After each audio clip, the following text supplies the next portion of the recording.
Good morning, everyone. So, in the last class, okay, beta, in the last class, we have done till question number 4 of exercise 5.2. Today, we'll start the new topic powers. What are powers? What do you mean by powers? So, I will tell you with some examples. Okay, say 5 into 5 into 5. So, you can see here a same number 555 is getting multiplied with itself for 3 times.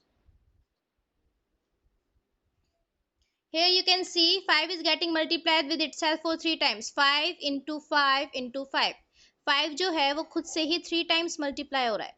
तो इसको short में हम किस तरीके से लिखते हैं? It will be 5 raised to the power of 3. Okay? It means 5 is getting multiplied with itself for 3 times. जो नंबर मल्टीप्लाई हो रहा है उसे नीचे लिखते हैं, that is main number, that is called base. And वो जितनी बार मल्टीप्लाई हो रहा है 1 2 3 times it is getting multiplied, so it will be the power of that number. ठीक है, so 5 raised to the power of 3. And if I talk for the variable, I am taking variable x and it is getting multiplied with itself for 4 times, then it will be x raised to the power of 4. The variable which is getting multiplied, it is x, so x will be base, it is the main number, and it is getting multiplied for 4 times, 1 2 3 and 4. So how many times it is getting multiplied with itself? It will be written over the variable, it will be the power for that variable. So it is x raised to the power of 4. It is said as x raised to the power of 4. Okay, किस तरीके से बोलते हैं इसको? x raised to the power of 4. Yes. So again, if I talk z raised to the power of 5, कोई variable मान लिया z और उसकी पावर अगर 5 है, तो इसका क्या मतलब हुआ? z is the main number जो मल्टीप्लाई हो रहा है खुद से ही, और कितने टाइम्स मल्टीप्लाई हो रहा है? 5 टाइम्स. तो इसे एक्सपेंड करके कैसे लिखेंगे? z into Z into Z into Z into Z means z 5 times multiply हो रहा है. Okay, so it is the expansion of given form in the power. ठीक है, पावर के साथ साथ बेटा इसको और क्या बोलते हैं? इसको एक्सपोनेंट भी कहते हैं. ये आपका फोर्थ चैप्टर है, पावर्स एंड एक्सपोनेंट्स, उसमें आप और ज्यादा इसको ब्रॉडली पढ़ेंगे. ठीक है, सो यहाँ पे मैं शॉर्ट में बता रही हूँ because this topic we will use in finding the degree of an given algebraic expression. किसी एल्जेब्रिक एक्सप्रेशन की डिग्री हमें फाइंड करनी होगी इसके नेक्स्ट टॉपिक जो है, तो उसके लिए you must know what do you mean by power. Okay, you will write it in CW when I will send the PDF image in the group after the class. Okay, yes, you have to write it in this classwork. So if I write x into x into x into y, what does it mean? Here you can see two variables are present, x and y. Two variables are present over there. So x is getting multiplied for 3 times and y is getting multiplied for 2 times. x 3 times multiply हो रहा है 1 2 और 3 खुद से, और y खुद से 2 times multiply हो रहा है 1 एंड 2. सो इसको किस तरीके से लिखेंगे? x raise to the power of 3 into y raise to the power of 2. Okay, ऐसे नहीं लिखना है बेटा कि आप इस तरीके से लिख दें कभी x y whole power 5. No, it will be wrong. इस तरीके से नहीं लिखना है. ठीक है, पावर हमेशा उसी नंबर की होती है जो खुद से मल्टीप्लाई हो रहा होता है. सेम नंबर होना चाहिए पावर के लिए. ठीक है, तो यहाँ x की पावर 3 होगी क्योंकि पावर x खुद से 3 टाइम मल्टीप्लाई हो रहा है, और y की पावर 2 होगी क्योंकि y खुद से 2 टाइम्स मल्टीप्लाई हो रहा है.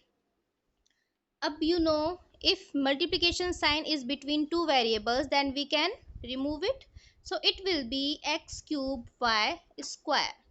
Okay, so now if I talk the power of this whole term, you can see now it has become a term. ये एक टर्म बन चुकी है किसी भी algebraic expression की. So if I talk about this term, term x cube y square, and if I talk the power of this term, इस term की पावर के बारे में अगर मैं बात करूं तो कैसे फाइंड करेंगे? अब तक यहाँ पे सिर्फ एक वेरिएबल या एक नंबर था, तो जितनी बार वो मल्टीप्लाई हो रहा है वो उसकी पावर हो जाएगी, ठीक है।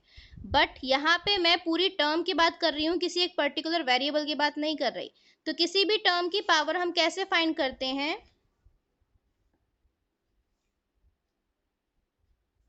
Power is equals to 3 plus 2 is equals to 5, ठीक है।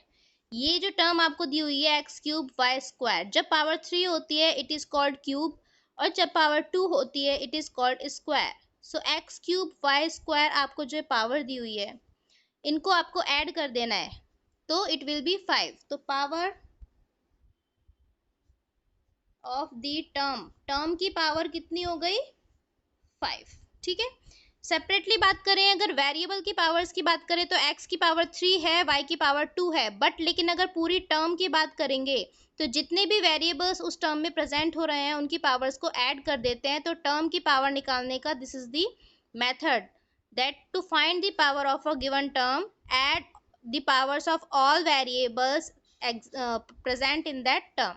उस टर्म में जितने भी वेरिएबल्स प्रेजेंट है उनकी पावर्स को ऐड कर दीजिए, तो आपको टर्म की पावर मिल जाएगी। This is the method to find the power of the term. Okay, now the second topic is degree.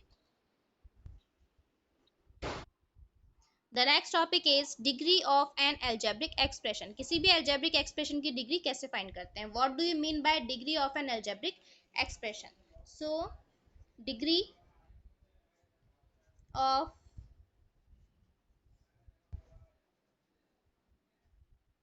an algebraic expression is the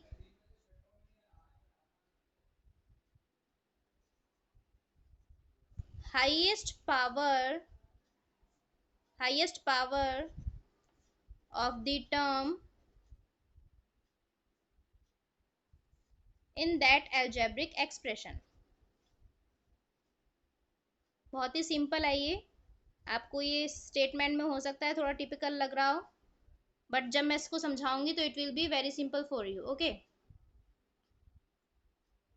it means किसी भी एल्जेब्रिक एक्सप्रेशन की जितनी भी टर्म्स हैं उन सब की पावर आप फाइंड कीजिए, और उस पावर्स में से जो हाईएस्ट पावर होगी वो उस एल्जेब्रिक एक्सप्रेशन की डिग्री होगी, ये इसका मतलब है, ठीक है। अभी मैं आपको एग्जांपल बताती हूँ, उससे आपको अच्छे से समझ में आ जाएगा।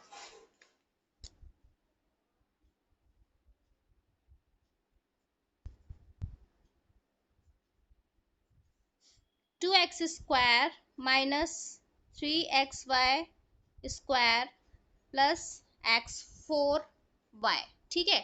ये आपको कोई एल्जेब्रिक एक्सप्रेशन गिवन है, कैसे इसकी डिग्री फाइंड करेंगे? तो for that first of all the first need या first task is that find the powers of each term. हर एक टर्म की पावर फाइंड करनी है पहले, तो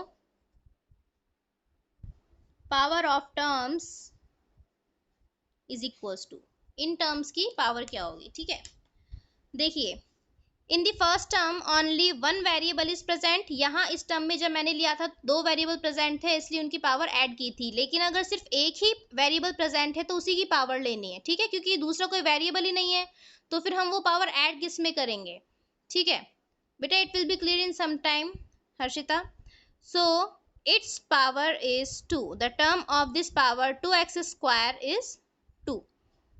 again second term is minus 3xy square, ठीक है।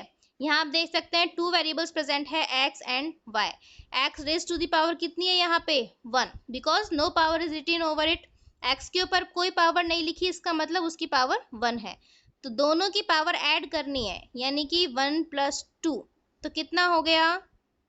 3, it will be 3। In the third term you can see x raise to the power 4 and y, दो वेरिएबल्स हैं x और y, दोनों की पावर्स को ऐड कीजिए। x की पावर कितनी है? 4, प्लस y की पावर यहाँ कितनी है? ओनली 1, तो it will be 5।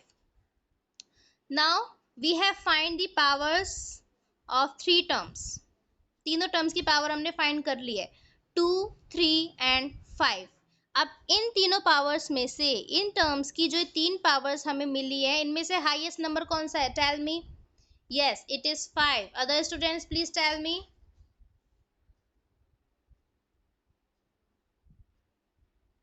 Yes, highest power है 5, so degree will be 5. I hope you can understand now. It will be clear to you. ठीक है बेटा, समझ में आ गया आप लोगों को? तीनों टर्म्स की डिफरेंटली पावर्स निकाली सेपरेटली, कैसे? उनके वेरिएबल्स की पावर्स को ऐड करके, और उन तीनों में से या जितने भी टर्म्स हैं उन सब की पावर्स में से जो हाईएस्ट है power, that will be degree for that particular algebraic expression. Okay. Second example is 9xyz plus 3x cube minus 4yz. Here you can see also three terms present है. यहाँ भी थ्री से ज्यादा भी टर्म्स होती हैं, three से कम भी प्रेजेंट हो सकती है टर्म्स, और सिर्फ एक टर्म भी प्रेजेंट हो सकती है. ठीक है, तो पावर्स क्या होंगी टर्म्स की? यहाँ देखिए थ्री वेरिएबल्स प्रेजेंट है ना फर्स्ट टर्म में. तीनों की पावर्स कितनी है? 1 1 एंड 1, क्योंकि तीनों के ऊपर कोई पावर लिखी हुई नहीं है, मेंशन नहीं की हुई है. इसका मतलब तीनों की पावर सेपरेटली 1 1 1 है. तो अगर मुझे इस पूरी टर्म की पावर फाइंड करनी है, सो it will be 1 + 1 + 1 and that is 3. कितनी हो गई इस टर्म की power? 3 for this particular term. Now second में सिर्फ एक ही वेरिएबल प्रेजेंट है x, तो सिर्फ उसी की पावर लिखनी है. x raise to the power of 3 है यहाँ पे, so it will be 3. Simple. Third term में टू वेरिएबल्स प्रेजेंट है y एंड z, दोनों की पावर्स कितनी है? 1 and 1, so it will be 1 + 1 = 2. ठीक है, सो तीनों टर्म्स की अलग अलग पावर मेरे पास आ गई. ये पावर्स किसकी हैं? टर्म्स की पावर है. ठीक है, so what will be the degree now? Yes, tell me students, what will be the degree? Yes, highest power is 3. दो टर्म्स हैं जिनकी पावर हाईएस्ट है 3, तो उससे मतलब नहीं है कि मैम इसमें तो 2 आ रही है तो कौन सी लिखेंगे, कोई सी भी लिखोगे आंसर 3 आएगा. Yes, it is 3. So degree of this whole algebraic expression, degree हमेशा बेटा एल्जेब्रिक एक्सप्रेशन की होती है और टर्म की हमेशा पावर होती है. ठीक है, so degree for this whole algebraic expression is 3. I hope आपको अच्छे से समझ में आ गया होगा. Now move to exercise 5.2. Today we will do question number 5, and the question is, write, beta it will be clear in some time, write the degree of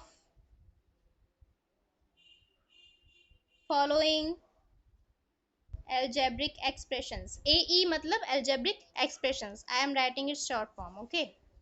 So क्या करना है इस क्वेश्चन में? आपको डिग्रीज फाइंड करनी है. आपको algebraic expressions दिए हुए हैं और उनकी डिग्रीज फाइंड करनी है. So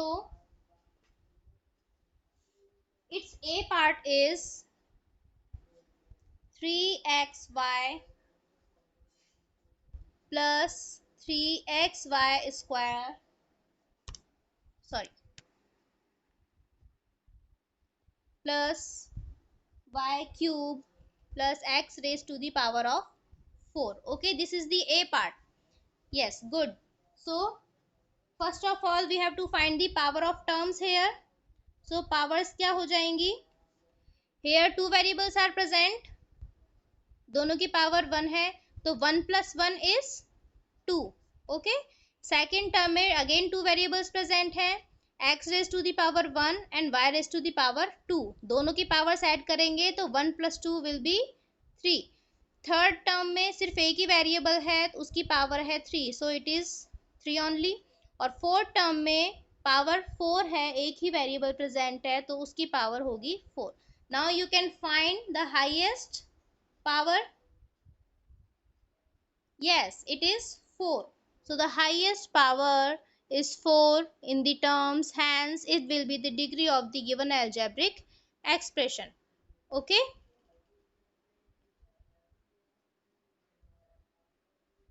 So today's time is up now. So this was your classwork, students. Okay, and your homework is 18 September, exercise 5.2, question number 5। कौन कौन से क्वेश्चन हैं बेटा? B and D part you have to do in the homework.